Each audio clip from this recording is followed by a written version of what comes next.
Salve, salve, família vascaína. Estamos chegando para mais uma semana de muita informação do Vascão da Gama. Tá aquele gostinho amargo ainda do jogo contra o Palmeiras, arbitragem e tudo mais.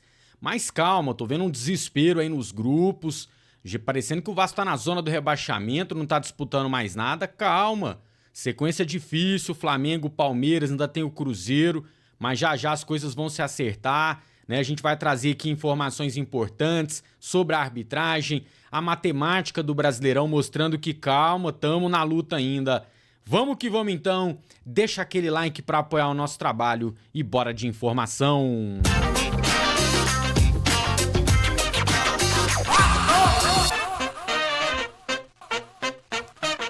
Vamos ouvir o diretor de futebol do Vasco, Marcelo Santana, sobre os erros de arbitragem contra o Palmeiras. O Vasco vem mais uma vez se posicionar com relação à falta de critério da arbitragem dentro do Campeonato Brasileiro da Série A. Ali por volta dos 20 do segundo tempo, tem um lance onde o árbitro sinaliza a mão do atleta do Palmeiras, sinaliza com convicção. Veja que o lance estava em posse de bola do Vasco, ele determinou que foi a mão. E aí, durante o momento que ele está montando a barreira, o VAR chama ele para ele conferir provavelmente a posição da bola, porque a mão não teria sido fora da área, a mão teria sido dentro da área. Provavelmente não, Marcelo. Pelo protocolo, é a única coisa que ele poderia ter chamado o árbitro ali. Você tem razão. Aí o que acontece? Fato número 1, foi mão. O árbitro confirma as duas vezes que foi mão. No momento presente do jogo, onde ele determina a falta, quando ele vai ao VAR, ele confirma que foi mão. A imagem é clara, mostra que a mão foi dentro da área. E aí, para não dar o pênalti, ele resolve mudar o critério de interpretação. E diz que a mão vira um movimento natural. Então, se ele tivesse alguma dúvida na origem, ele não precisava ter marcado a falta. Ele poderia ter deixado o lance seguir. Quando o jogo paralisasse, ele poderia ter o recurso do VAR. Perfeito. O Vasco vem... Aí tá repetindo. Perfeito, Marcelo, é isso. Ele convicto marca a mão, só que fora da área. Mas ele convicto de que foi mão. O VAR chama ele pra falar o seguinte: ô amigão, se você marcou mão, então é pênalti, porque foi dentro da área, vem cá ver. Ele vai, confere que foi dentro da área, mas aí, é um covardão, faltou ter peito, faltou ser homem pra marcar ali a coisa certa. Ele muda a interpretação pra não dar o pênalti. Vamos ver o que o Marcelo Santana, o que o Pedrinho vão fazer em relação à CBF. Tem que fazer barulho, que não adianta nada, eu sei, mas tem que fazer barulho, tem que mostrar que nós estamos presentes. Campeonato Brasileiro...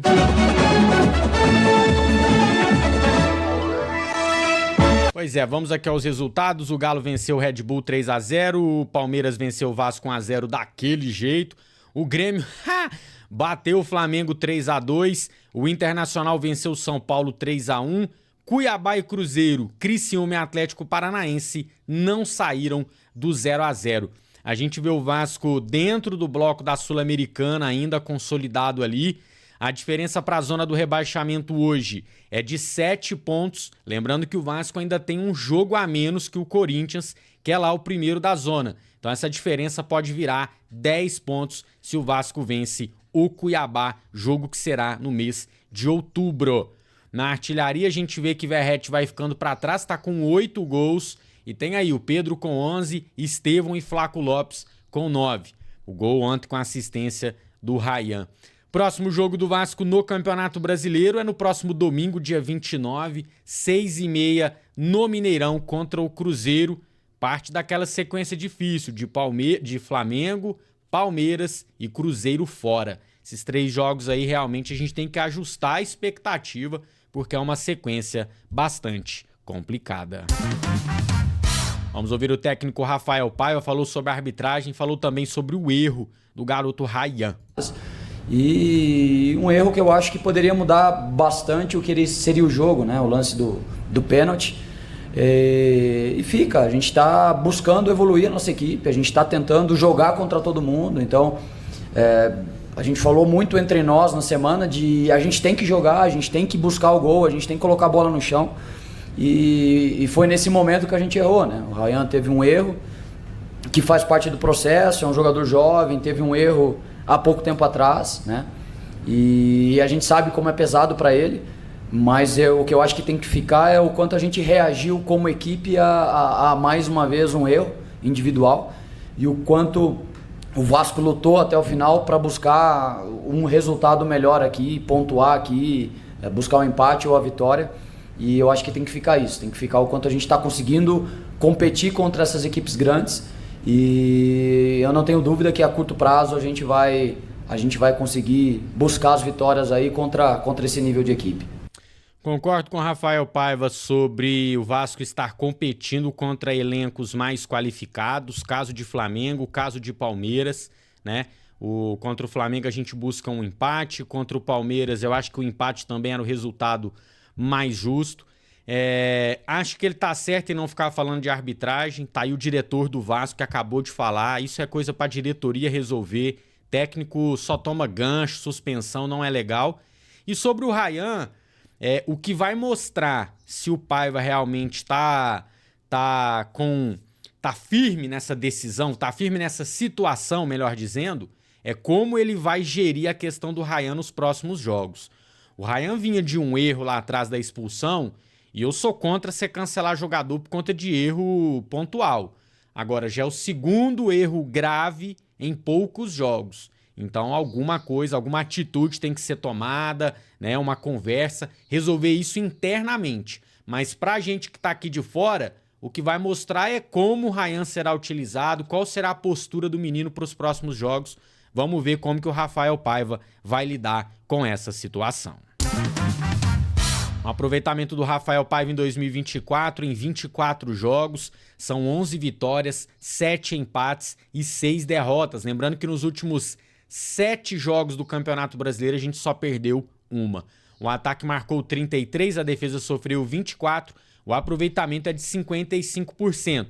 Um aproveitamento que é suficiente para a gente ficar na zona de classificação para a Sul-Americana, mas precisa melhorar um pouco se quiser bater um G6, tá? Para bater G6 tem que ter 59% de aproveitamento até o fim do campeonato, o que não é pouco, o que não é fácil. Mas dá. O Rafael Paiva mesmo chegou a ter 62% de aproveitamento em algum momento. Então, eu não desisti ainda da Libertadores, tá? Mas sei que essa sequência agora o Vasco vai pontuar pouco, né? Então, vamos ajustar a expectativa e seguir o plano aí pro restante da competição. Aqui, ó, vou provar com números, ó, tabela dos últimos 6 jogos. Olha onde o Vasco tá. É o 4º colocado. Vem ali nos 6 jogos com 3 vitórias, 2 empates e 1 derrota. Então não tô entendendo esse clima de alarme, essa loucura que a torcida pegou, sabe? Calma, calma. Pode ser que ali na frente a gente volte a ficar preocupado? Pode, mas ainda não é o momento. Ainda não é o momento. Eu, por enquanto, tô tranquilo e tô acreditando ainda na Libertadores, porque eu acho que Sul-Americana tá garantida. O negócio é se a gente vai conseguir ou não se classificar para Taça Libertadores novamente. Antes da minha opinião aqui, vou só trazer aqui o bolão atualizado, né? Os 4 primeiros que ganhariam a premiação lá no fim do ano, hein? Iago Fernandes, Lucivaldo Clemente, Geraldo Lucena e Bruno Vasco. Na cola deles, João Vaz, Vanderlei Francisco, Tarcísio Ferreira e Ailton Santana. Tá valendo essa premiação aqui, ó, depois da 38ª rodada do Brasileirão. Quente, os 4 primeiros que tiverem mais pontos, leva essa premiação. Você que quiser entrar para a disputa do nosso bolão, tá acontecendo o bolão do Brasileirão. Daqui a pouco já entra o bolão do Carioca. Os bolões aqui nunca param, sempre com a premiação interessante para você. Você vai clicar no botão Seja Membro aqui embaixo da tela, veja os planos e benefícios, o melhor plano para você e seja membro do canal. Em qualquer plano, você participa do bolão. O plano mais acessível custa R$ 1,99 por mês. Galera, como eu disse, sequência dura, clássico com o Flamengo, depois você enfrenta o Palmeiras, postulante ao título, num jogo, né, que a gente era mandante, mas foi jogar lá em Brasília. E depois ainda tem o Cruzeiro fora de casa. Esses 3 jogos, ajuste de expectativa que o Vasco vai pontuar pouco. O importante é ver a performance, é ver como o time tá encarando essas partidas. E eu tô vendo de forma positiva. Encarou o Flamengo, né, buscando o empate, encara o Palmeiras, merecia um empate por tudo que aconteceu, né? Se o Ryan não entrega o gol, será que o Palmeiras ia conseguir chegar ao gol, né? Se desse o pênalti, será que o Vasco até não venceria a partida? Não sei. Espero que o Vasco faça também um jogo competitivo contra o time do Cruzeiro e minha expectativa está ajustada. Depois dessa sequência a gente vai voltar a pontuar. Boto fé, né? E claro, já nos preparando para as semifinais da Copa do Brasil que acontecem no mês de outubro. Então, sem esse negócio de desistir, sem esse negócio de, sabe, de negatividade. Calma, pô, o ano do Vasco é um ano diferente. É o ano que a gente sonha? Ainda não. A gente ainda quer ver o Vasco lá nas primeiras posições, mas já é um ano bem diferente dos últimos. Mas bem diferente dos últimos, onde a gente ou brigou para não cair ou estava na Série B, agonizando, né? Então, calma, tô aqui para mostrar para vocês que o momento é bom.